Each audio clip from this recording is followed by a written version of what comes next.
If I'm being honest, there were signs all along. Tiny hints that my place in the family was more about what I could provide than who I was. But it took 33 years, and a stack of mortgage papers, to finally admit it to myself.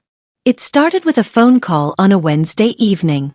I'd just gotten home, tired to my bones after back-to-back meetings and a traffic jam that stretched my commute to nearly 2 hours.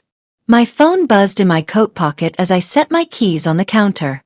It was my mother. She never called to chat. My first instinct was to let it ring out. But old habits die hard. I answered anyway. "Hi, Mom," I said, hoping she couldn't hear the weariness in my voice. "Sweetheart," she began, that particular lilt she used when she was about to manipulate me. "Are you free this Sunday?" I rubbed a hand over my eyes. "I think so." "Why?" "Oh, your father and I have some big news to share. We'd love for you to come by. Maybe 2 o'clock. "What kind of news?"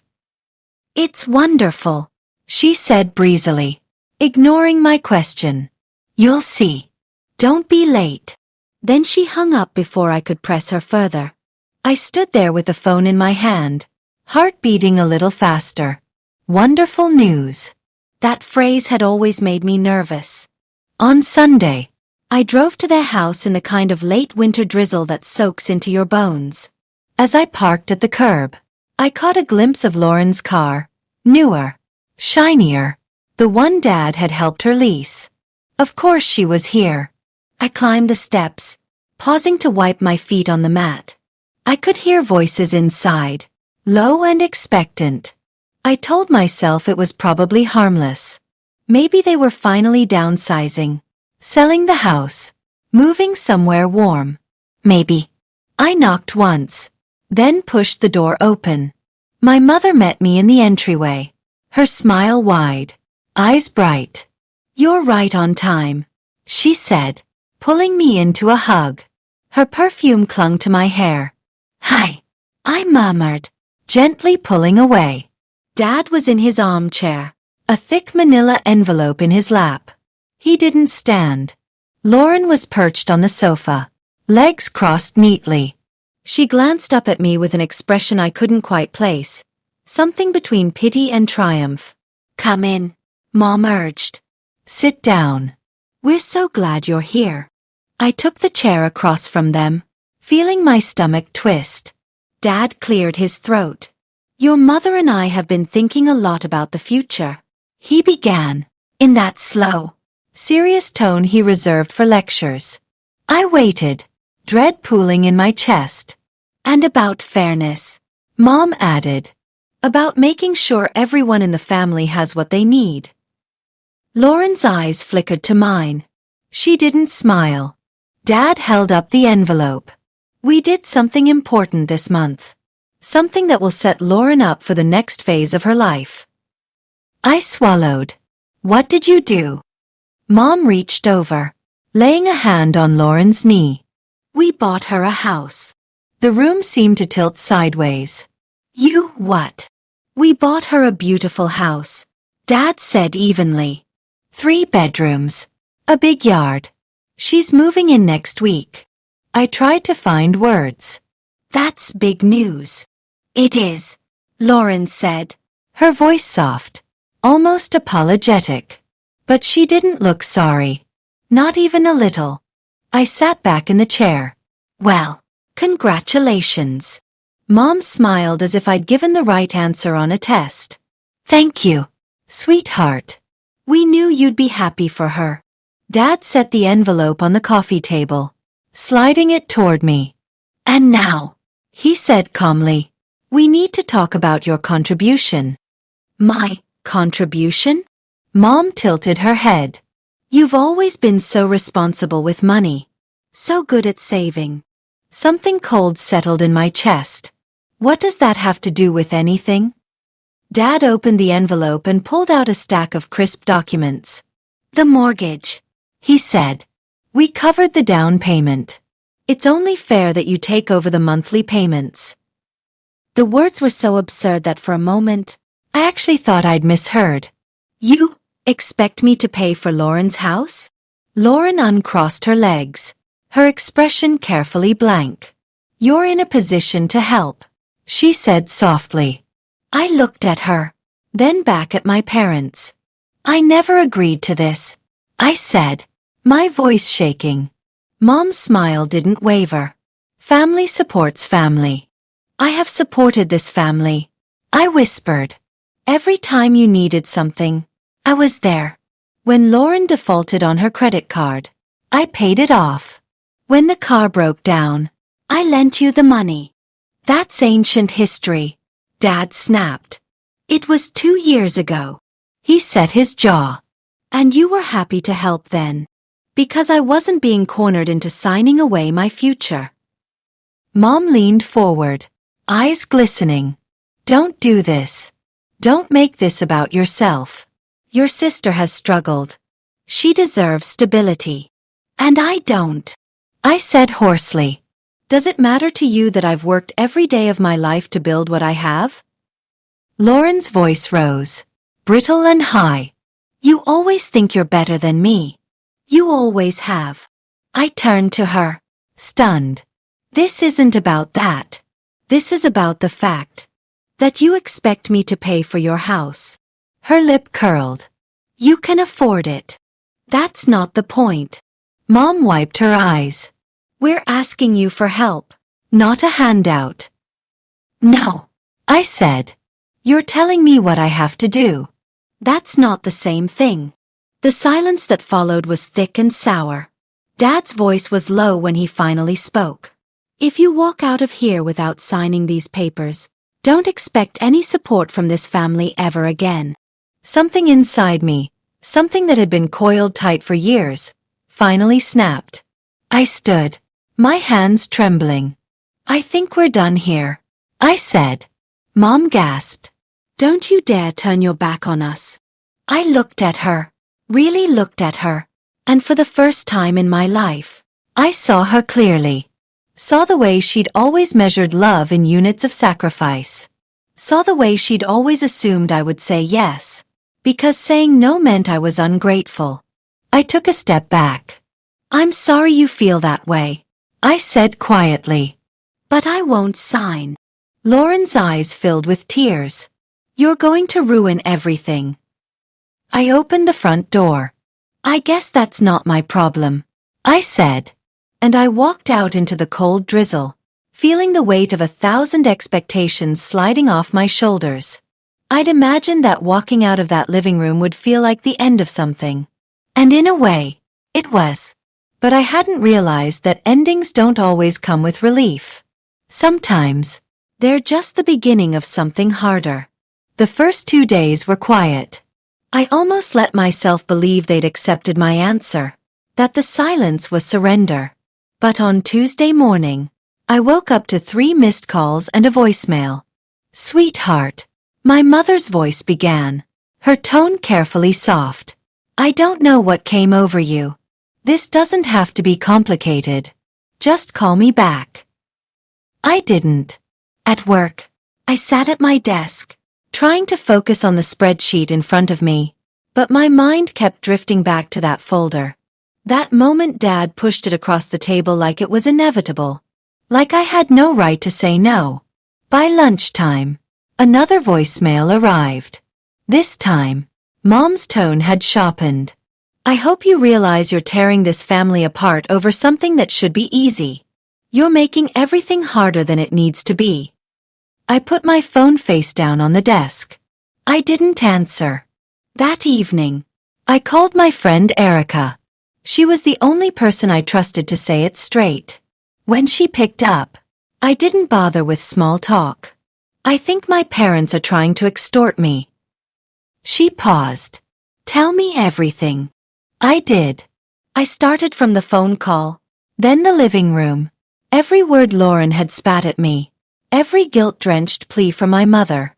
When I was finished, there was a moment of silence. Holy hell, she finally said.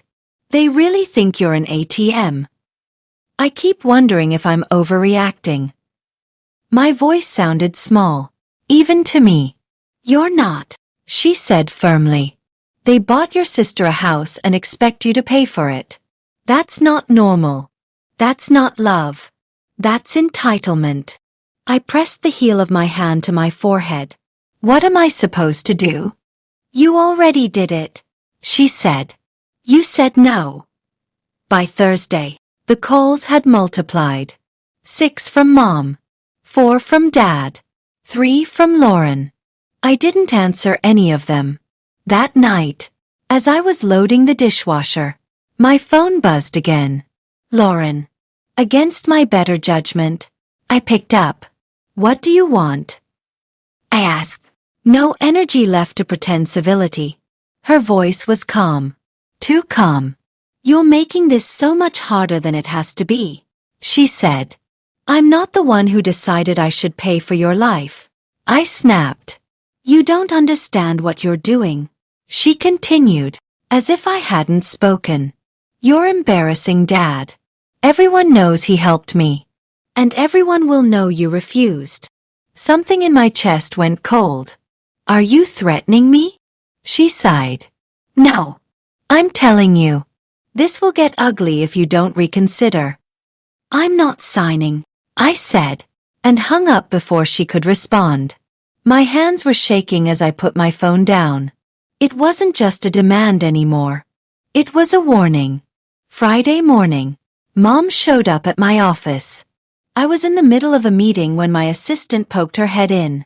Your mother is here, she said gently. She says it's urgent. My colleagues exchanged awkward glances as I excused myself and stepped into the hallway. Mom stood there in her navy coat, her purse clutched in both hands. She looked small, and for a second, some part of me almost caved. Mom, I began. We need to talk, she interrupted, her voice trembling. Right now. I led her to a small conference room, closed the door. She turned to face me, her eyes filling with tears. Please, she whispered. Don't do this. Don't destroy this family over money. My throat tightened. I'm not destroying anything, I said quietly. I'm protecting myself. She dabbed at her eyes with a tissue. Your father is devastated. Lauren is humiliated. We're all suffering because you won't do this one thing. This one thing. I echoed. You mean taking on a 30-year mortgage for a house I'll never live in? You don't understand what this means to her, she insisted. No, I said, feeling my voice rise despite myself.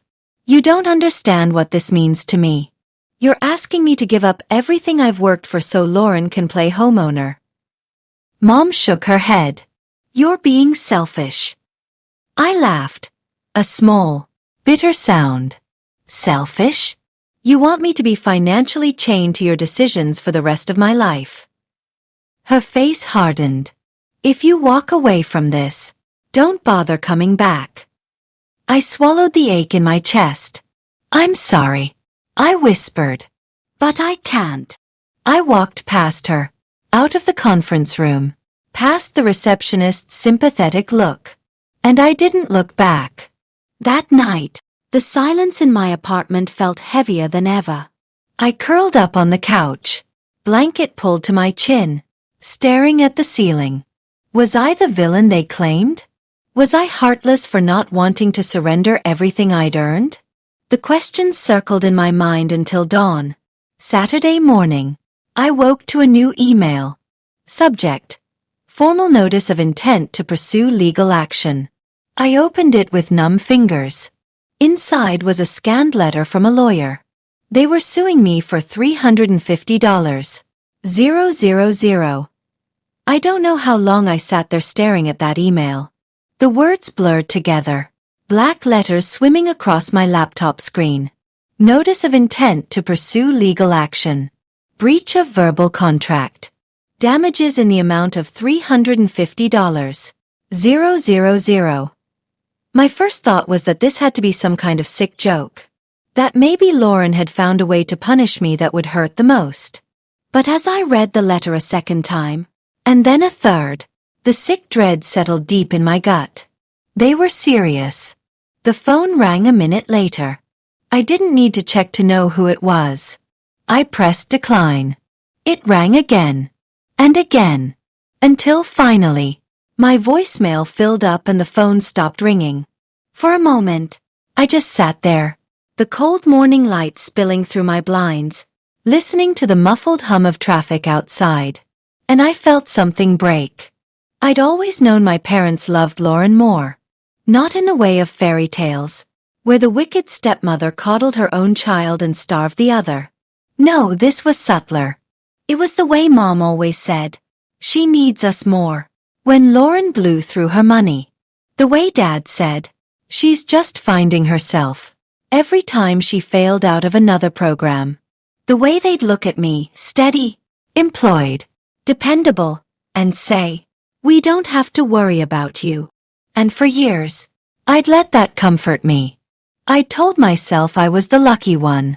But in that moment, staring at a lawsuit with my own parents' names on it, I realized the truth. They didn't have to worry about me because they never cared if I was okay. I called Erica. She picked up on the first ring. "What's going on?" she demanded. "They're suing me," I whispered. My voice didn't sound like my own. She was silent for a beat. "For what?"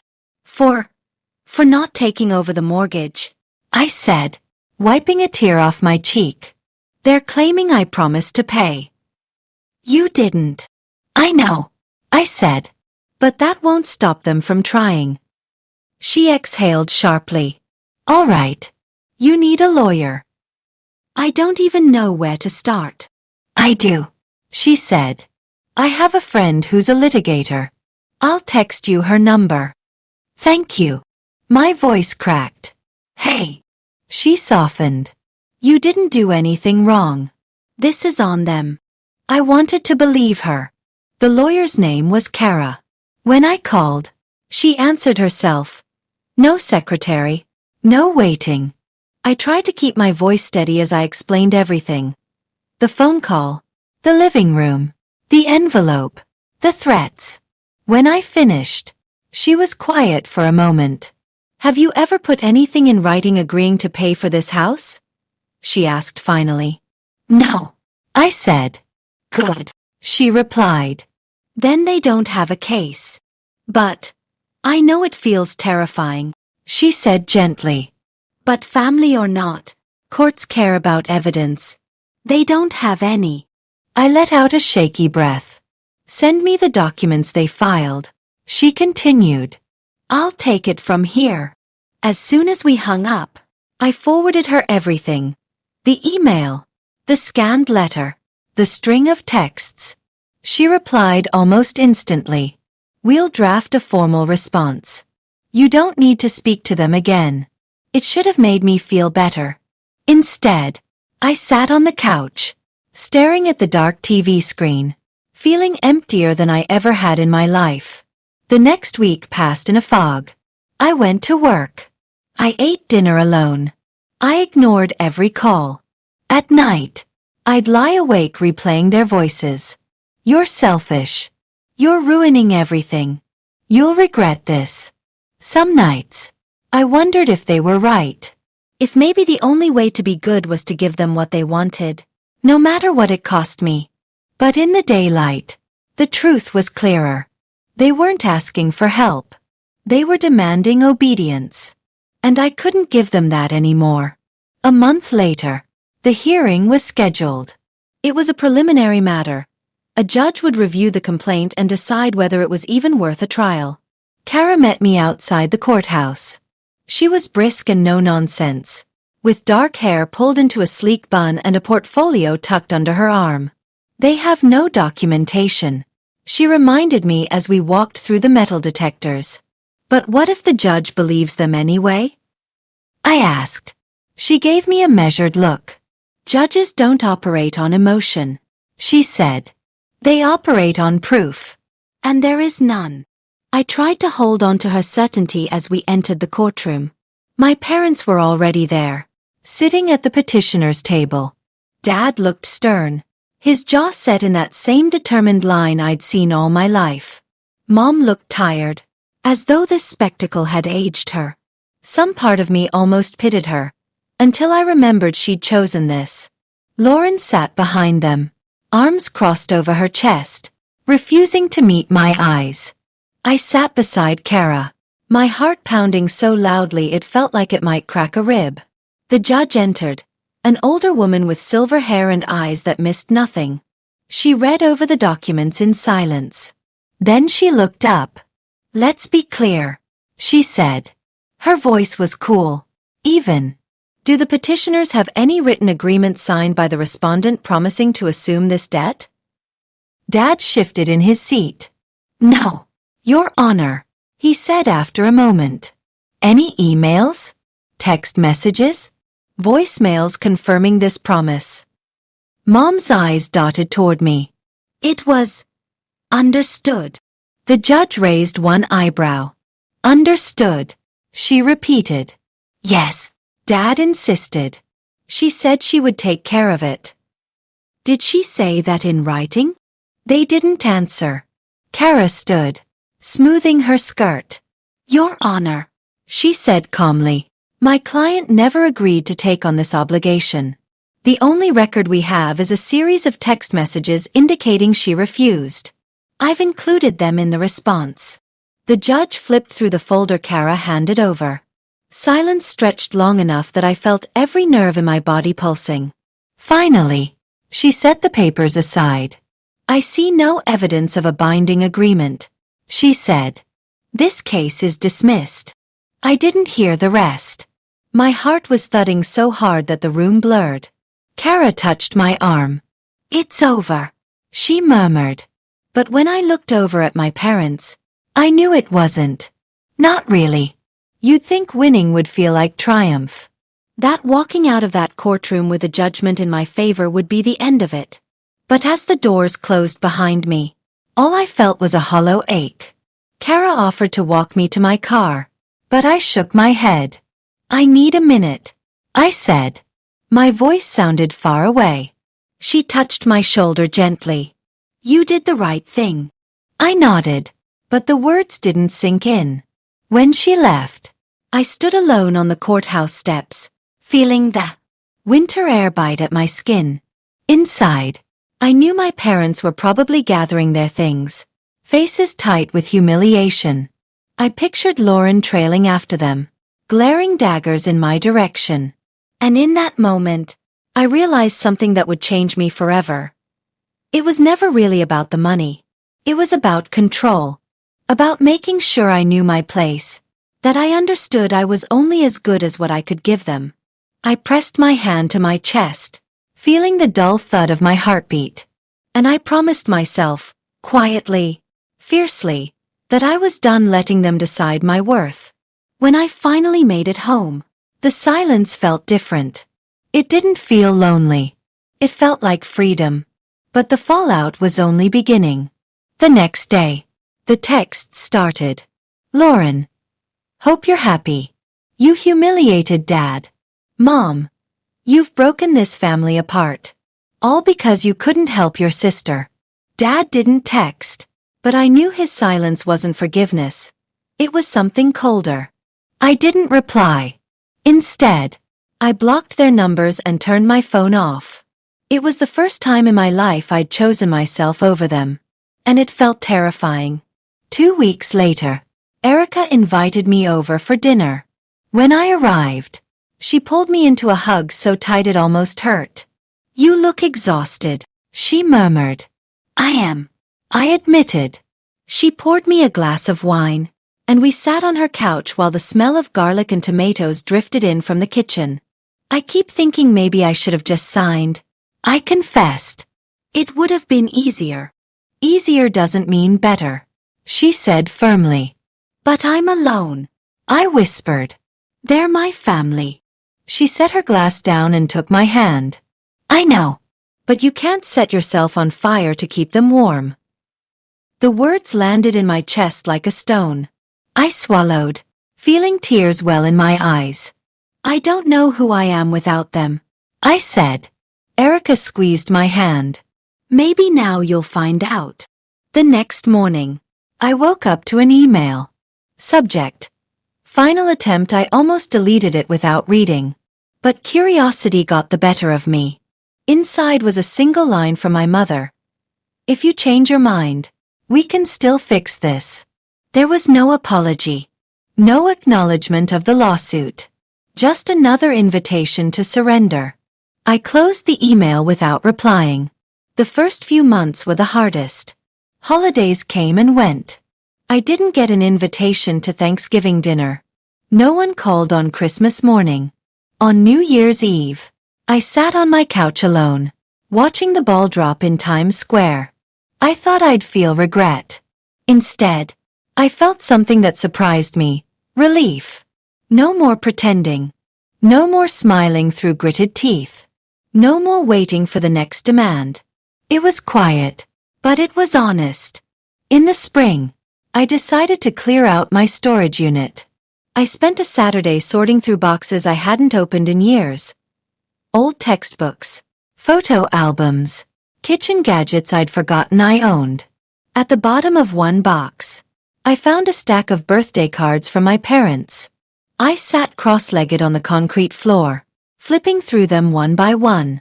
Every single card said the same thing. We're so proud of everything you do. Not everything I am. Everything I do. I closed the box and set it aside. Some things weren't worth keeping. By the time summer came, I'd settled into a new rhythm. I started going to therapy, working through the years of guilt I'd carried like a second skin. The first session, I sat across from the therapist and said, "I feel like a terrible daughter." She studied me for a long moment. "What makes you say that?" "Because I wouldn't help them," I whispered. "Because I said no." She leaned forward. "Is it possible?" she said gently. "That saying no was the healthiest thing you've ever done?" The question stunned me. I'd spent my entire life believing my worth was measured by my usefulness, by how much I could sacrifice. But what if love wasn't supposed to feel like a transaction? What if I wasn't the selfish one at all? In August, I got a letter in the mail. No return address. But I knew the handwriting. My mother. I carried it inside, setting it on the kitchen counter. I stared at it for a long time, wondering if opening it would pull me back into the cycle. Finally, I tore it open. Inside was a single sheet of paper. "We never meant for things to get so bad. But you left us no choice. You hurt us more than you'll ever understand." No apology. Just blame. I folded the letter neatly and dropped it into the trash. Some nights, I still think about them. About how easily they turned on me when I stopped being useful. About how love that comes with conditions isn't really love at all. But more often, I think about the life I'm building without them. A life where my worth isn't measured in dollars or deeds. A life where I can breathe. It's strange how much can change in a year. I used to think family was an unbreakable bond. Something you were obligated to protect, no matter how much it cost you. But now, sitting here in my quiet apartment, I know that love without respect isn't really love at all. After the lawsuit was dismissed, I expected them to calm down, to realize what they'd done. They didn't. They never apologized. Never even admitted they'd crossed a line. The last time I heard my mother's voice, it was in a voicemail. She sounded tired and resigned. "I hope you're happy. You've destroyed your own family." For a while, I thought maybe she was right. Maybe I really had destroyed something. But the more distance I put between us, the more I understood the truth. I hadn't destroyed anything. I'd stopped letting them destroy me. Some days, it's still hard. On holidays, I catch myself wondering what they're doing. If they set an extra place at the table for me out of habit. But then I remember how it felt to sit in that living room, watching them slide a stack of mortgage papers across the coffee table as if I had no right to refuse. I remember the cold certainty in my father's eyes, the entitlement in my sister's voice. And I know I made the right choice. I don't owe my life to anyone. I don't owe my future to people who only love me when I'm useful. I'm learning, slowly, painfully, that boundaries don't make me selfish. They make me free. If you've ever been forced to choose between your own well-being and the expectations of people who claim to love you, I hope you remember this. You are allowed to say no. You are allowed to walk away. And sometimes, doing so is the bravest thing you will ever do. Have you ever had to stand up to someone you loved? How did it change you?